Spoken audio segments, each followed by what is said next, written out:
Imagine this. You wake up one morning and everything is exactly as it was the day before. Your job, your relationships, your daily routines, all unchanged, all predictable. You feel a strange mix of comfort and unease. Comfort, because you know what to expect. Unease, because something deep within you whispers that this is not how life is supposed to be. You brush it off, telling yourself that stability is a good thing, that change is risky, that the unknown is dangerous. But the whisper grows louder, more insistent. What if you're wrong? What if the very thing you fear, change, is the key to everything you've been searching for? Now imagine the opposite. You wake up and everything is different. Your job is gone. Your relationships have shifted. The routines that once defined your days are no longer there. Panic sets in. Your heart races. You feel untethered, lost, as if the ground beneath you has crumbled. You scramble to regain control, to find something, anything familiar to hold on to. But what if this chaos, this terrifying uncertainty, is exactly what you need? What if the fear you're feeling is not a warning but a doorway? This is the paradox of change. We crave it and fear it in equal measure. We dream of transformation, of becoming someone new, yet we cling to the familiar with a desperation that borders on obsession. Why? Why does the idea of change, something so natural, so inevitable, fill us with such dread? Why do we resist the very force that could set us free? Consider this. Every great story, every profound moment of growth begins with change.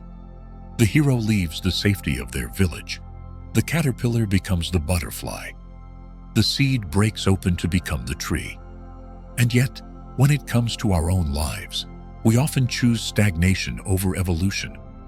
We stay in jobs that drain us, relationships that diminish us, and habits that keep us small.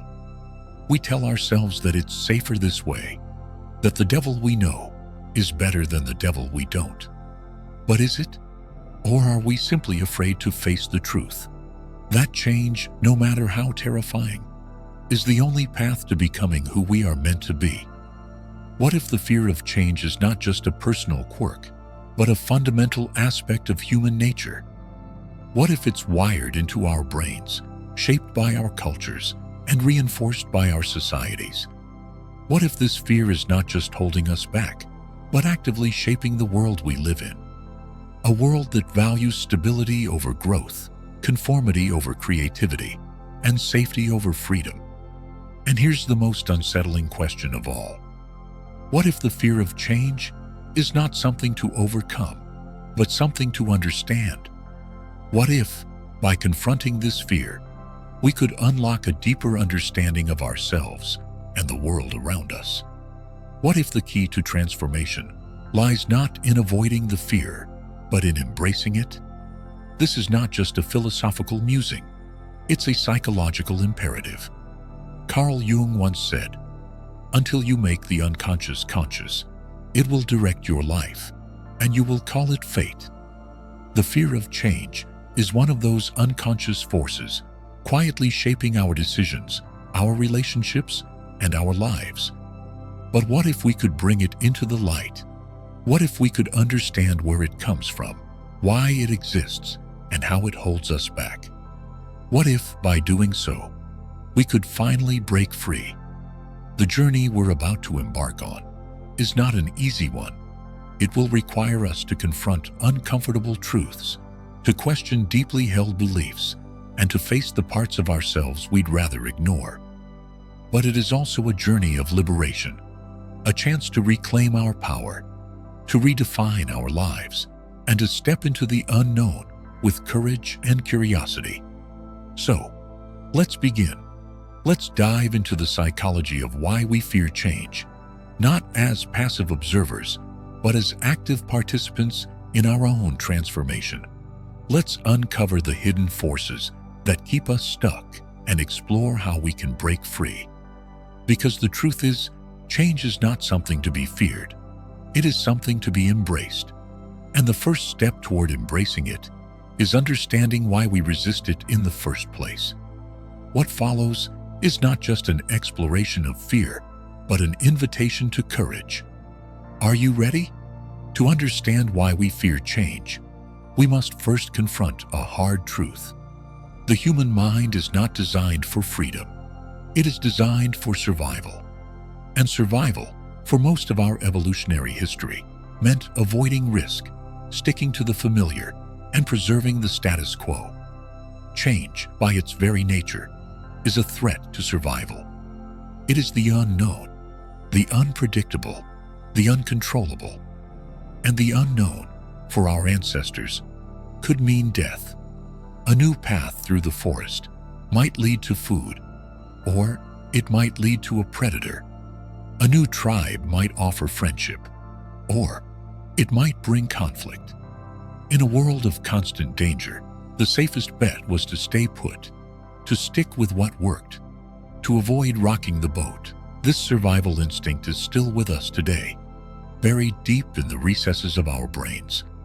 It's why we feel a pang of anxiety when we consider quitting a job, ending a relationship, or moving to a new city. It's why we cling to routines, even when they no longer serve us. It's why we resist change, even when we know it's necessary. Our brains are wired to prioritize safety over growth, comfort over possibility, and certainty over curiosity. And while this wiring may have kept our ancestors alive, it is often at odds with the lives we want to live today. But the fear of change is not just a product of evolution, it is also a product of culture. From the moment we are born, we are taught to value stability, predictability, and conformity. We are told to follow the rules, to color inside the lines, to stay on the beaten path. We are rewarded for fitting in and punished for standing out. And over time, these messages become internalized. We learn to fear change, not because it is inherently dangerous, but because it threatens the social order. It challenges the status quo. It makes us different. And being different, in many cultures, is the ultimate sin. This cultural conditioning is reinforced by the stories we tell ourselves about change. We see it as something that happens to us, not something we can control. We view it as a disruption, a loss, a betrayal of the life we've built. We forget that change is also an opportunity, a chance to grow, to learn, to become more fully ourselves. And so we resist it. We dig in our heels.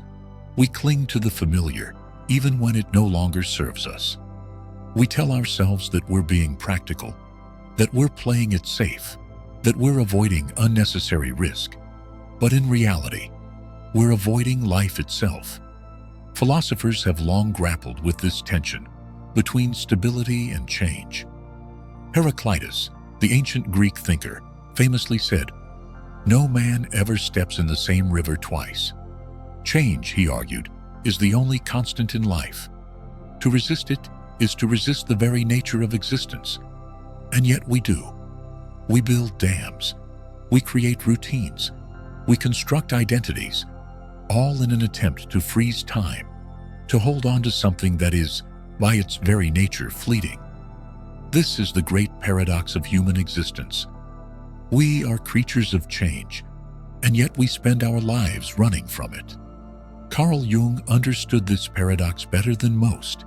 He believed that the fear of change is rooted in what he called the shadow, the parts of ourselves that we reject, deny, or ignore. These are the aspects of our personality that don't fit with the image we want to project to the world. They are the fears, the desires, the impulses that we've been taught to suppress, and they are the source of our resistance to change. Because change, by its very nature, forces us to confront these hidden parts of ourselves. It challenges us to let go of who we think we are and embrace who we might become. And that is terrifying. Nietzsche took this idea even further. He believed that the fear of change is not just a personal struggle. but a societal one. In his view, modern society is built on a foundation of fear. Fear of the unknown, fear of the other, fear of the self. We create institutions, laws, and moral codes to protect ourselves from the chaos of existence. And in doing so, we stifle our potential. We become what Nietzsche called the last men, comfortable, complacent, and utterly devoid of passion. What is love? What is creation? What is longing? What is a star? He wrote. Thus asks the last man, and he blinks. But Nietzsche also believed that we have the power to break free from this fear. He called it the will to power, the drive to overcome ourselves, to embrace change, to become who we are meant to be. This is not an easy path. It requires us to confront our deepest fears, to question our most cherished beliefs, and to step into the unknown with courage and curiosity. But it is also the path to true freedom. So, what does this mean for us? It means that the fear of change is not just a personal failing. It is a universal struggle. It is a product of our evolution, our culture, and our psychology. But it is also a challenge, a call to action. Because if we can understand where this fear comes from, we can begin to overcome it. We can start to see change not as a threat, but as an opportunity. We can begin to embrace the unknown, to step into the chaos, and to become who we are meant to be. But this is only the beginning. The fear of change is not just a psychological phenomenon. It is also a neurological one. And to truly understand it, we must dive deeper into the workings of the brain, the biases of the mind, and the forces that shape our behavior. Because only then can we begin to break free. What follows is an exploration of the unseen consequences of this fear, how it shapes our lives, our relationships, and our world. It is a journey into the heart of the human condition, and it is not for the faint of heart. But if you're willing to take the first step, you might just discover something extraordinary. That the fear of change is not something to be feared. It is something to be understood. And in understanding it, we can begin to transcend it. The fear of change doesn't just live in our minds. It seeps into every corner of our lives, shaping our decisions, our relationships, and even the societies we build. It is a silent force, operating beneath the surface, often unnoticed, but always influential. And its consequences are far more profound than we realize. Consider this. How many opportunities have you missed because you were afraid to take a risk? How many dreams have you abandoned because they required stepping into the unknown? How many relationships have you stayed in long after they stopped serving you, simply because the thought of leaving was too terrifying? These are the unseen costs of our fear.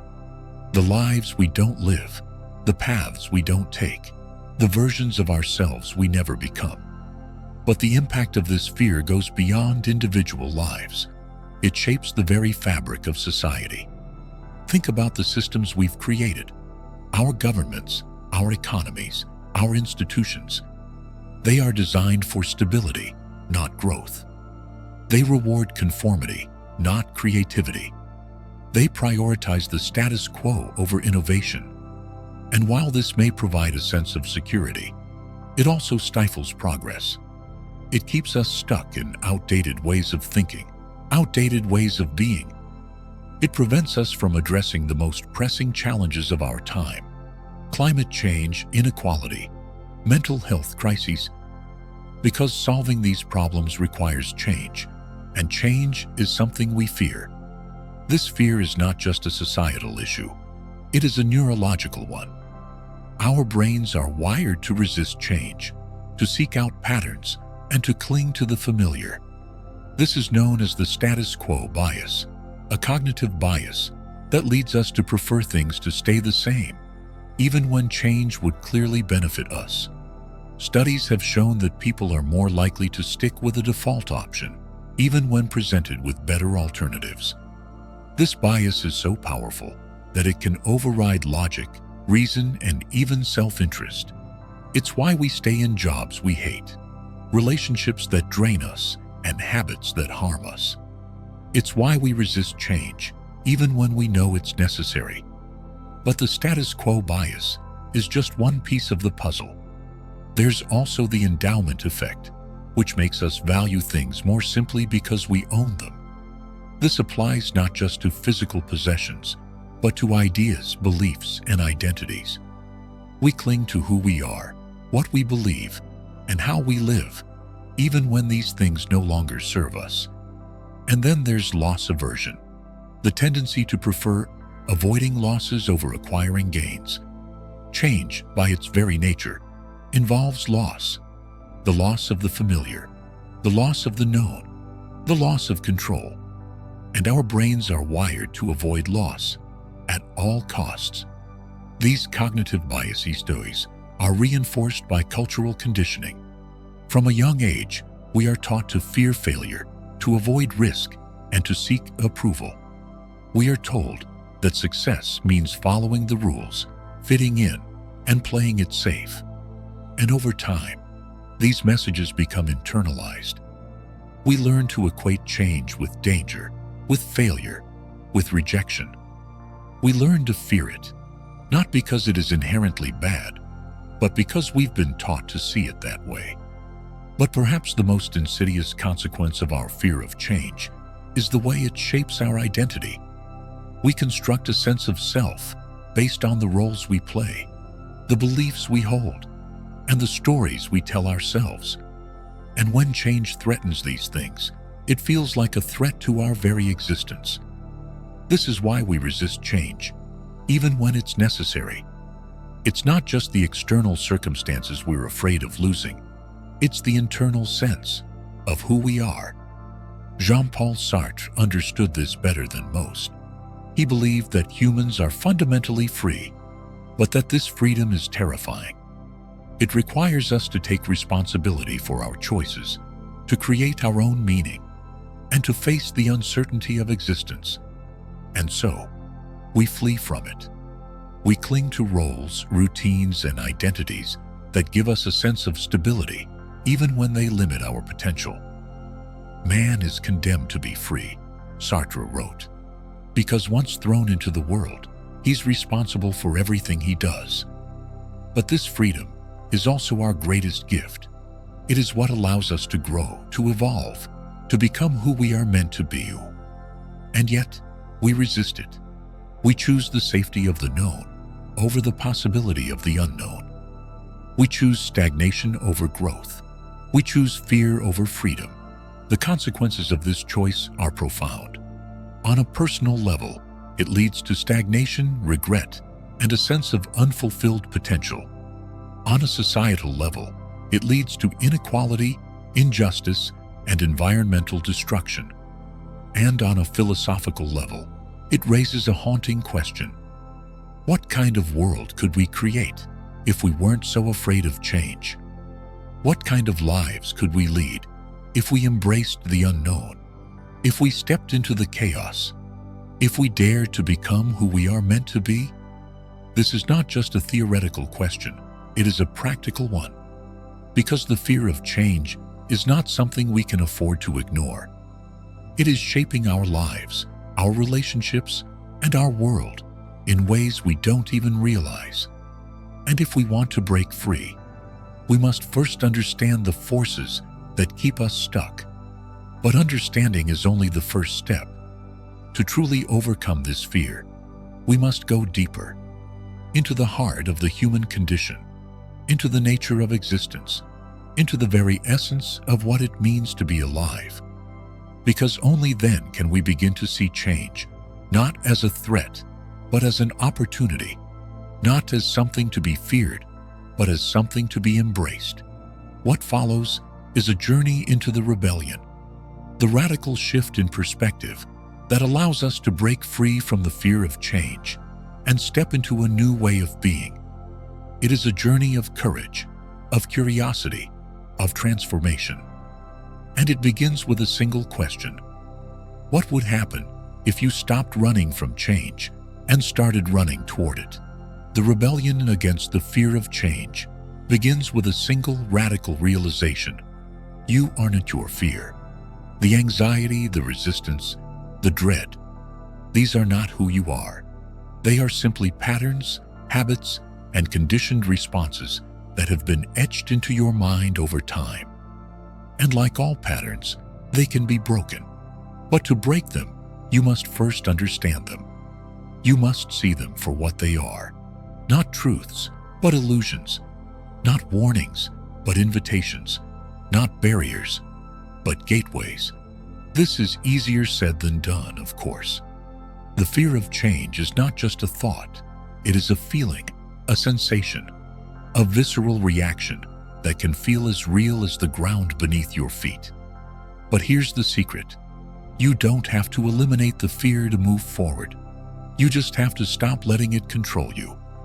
And the first step in doing that is to change your relationship with fear itself. Imagine fear as a shadow. It follows you everywhere, but it has no power of its own. It is simply a reflection of your thoughts, your beliefs, your conditioning. And like any shadow, it can only exist in the presence of light. The light, in this case, is your awareness. When you shine the light of awareness on your fear, it begins to lose its power. You see it for what it is, a product of your mind, not a reflection of reality. And in that moment, you reclaim your power. This is the essence of the rebellion. To stop running from fear and start facing it. To stop seeing change as a threat and start seeing it as an opportunity. To stop clinging to the familiar and start embracing the unknown. But how do you do that? How do you break free from the patterns that have held you captive for so long? The answer lies in what Carl Jung called individuation, the process of becoming who you truly are. This is not a passive process. It is an active one. It requires you to confront your shadow, to integrate your fears, and to embrace the parts of yourself that you've been taught to reject. It requires you to step into the unknown, not as a victim, but as a creator. And it requires you to see change, not as something that happens to you, but as something that happens through you. One of the most powerful tools in this process is mindfulness, the practice of observing your thoughts, feelings, and sensations without judgment. When you practice mindfulness, you begin to see your fear for what it is, a thought, a feeling, a sensation. You begin to realize that you are not your fear. You are the awareness that observes it. And in that realization, you find freedom. Another tool is reframing, the practice of changing the way you think about change. Instead of seeing it as a threat, see it as an adventure. Instead of seeing it as a loss, see it as an opportunity. Instead of seeing it as something to be feared, see it as something to be embraced. This shift in perspective can be transformative. It allows you to approach change with curiosity rather than dread, with openness rather than resistance, with courage rather than fear. But perhaps the most important tool in the rebellion is action. Fear thrives in the realm of the hypothetical, in the what-ifs and the maybes. But when you take action, you bring yourself back to the present moment. You remind yourself that you are not a passive observer of your life. You are an active participant, and in that participation, you find power. This is not to say that action is easy. It requires courage, commitment, and a willingness to face discomfort. But it is also where transformation happens. As Friedrich Nietzsche famously said, "That which does not kill us makes us stronger." Every time you take action in the face of fear, you weaken its hold on you. Every time you step into the unknown, you expand your capacity for courage. And every time you embrace change, you become more fully yourself. But the rebellion is not just a personal journey. It is also a collective one. Because the fear of change is not just an individual struggle, it is a societal one.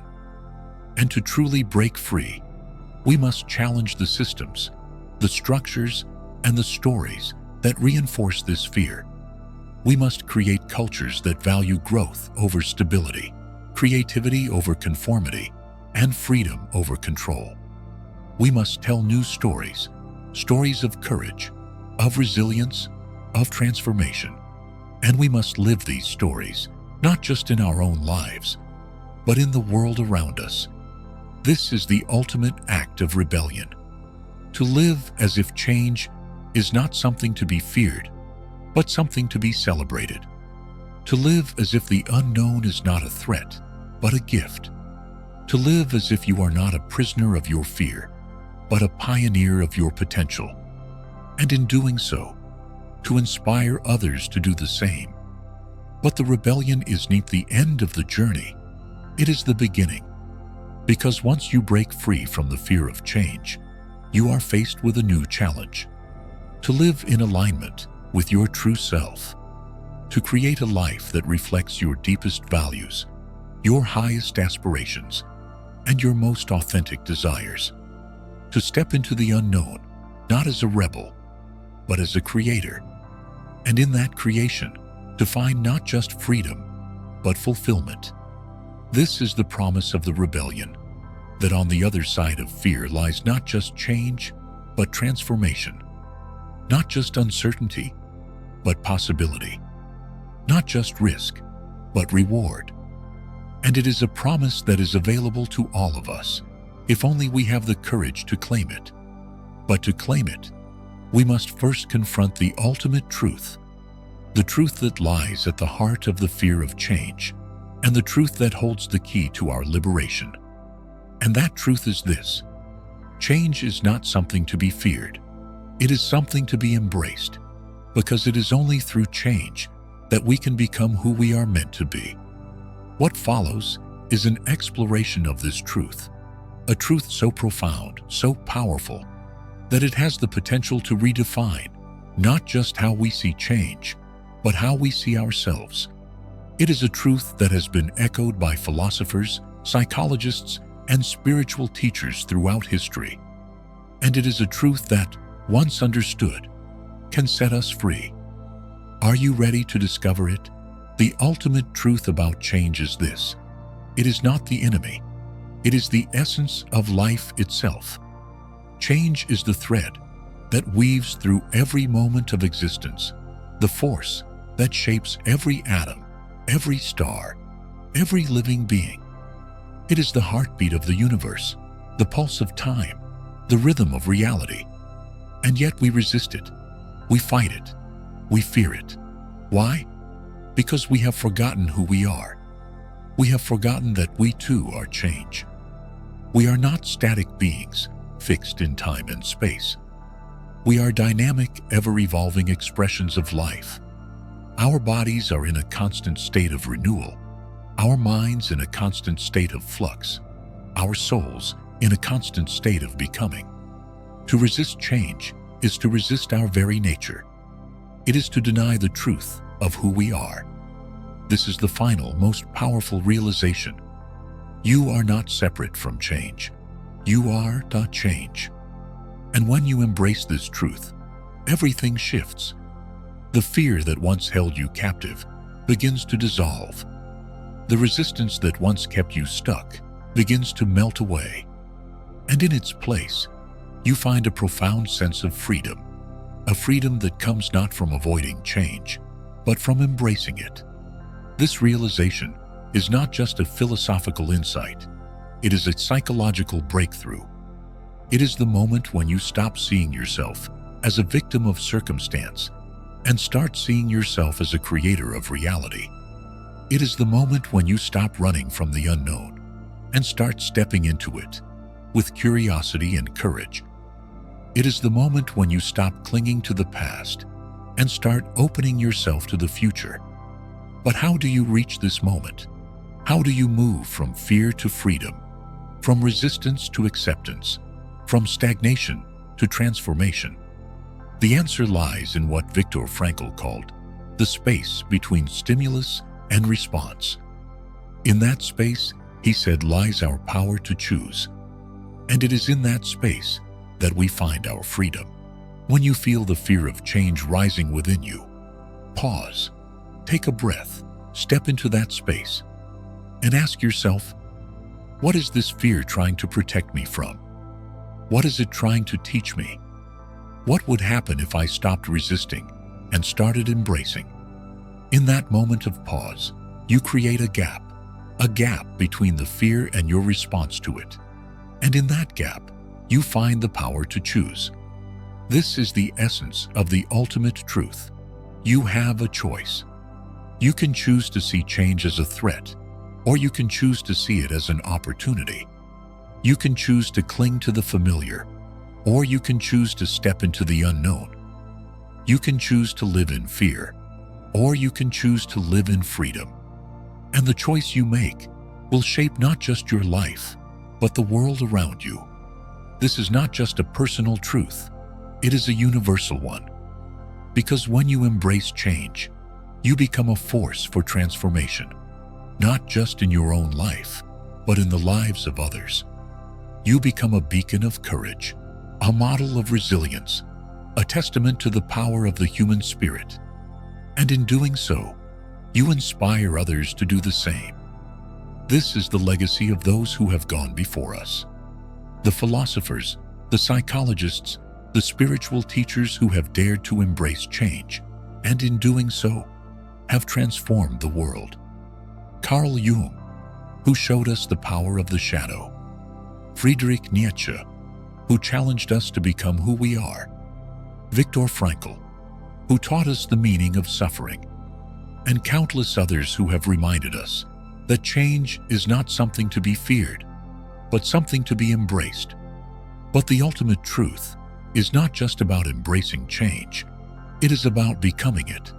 It is about living as if you are not separate from the flow of life, but a part of it. It is about seeing yourself not as a fixed entity, but as a dynamic process. It is about realizing that you are not a drop in the ocean, but the ocean in a drop. This is the final, most powerful realization. You are not just a participant in change. You are change itself. And when you live from this truth, everything changes. The fear that once held you captive becomes a source of strength. The resistance that once kept you stuck becomes a catalyst for growth. And the life that once felt small and confined becomes vast and limitless. So, what would happen if you stopped running from change and started running toward it? What would happen if you stopped seeing it as a threat and started seeing it as an opportunity? What would happen if you stopped clinging to the familiar and started embracing the unknown? The answer is simple. You would become who you are meant to be. This is the ultimate truth. Change isn't the enemy. It is the essence of life itself. And when you embrace it, you embrace life. You embrace yourself. You embrace the infinite potential that lies within you. And in that embrace, you find not just freedom, but fulfillment. Not just transformation, but transcendence. Not just a life, but a legacy. So, take a breath, step into the unknown, and remember, you are not just a passenger on this journey. You are the journey. And the journey is change. Embrace it, live it, become it. And in doing so, discover the truth that has been waiting for you all along. You are change, and change is you.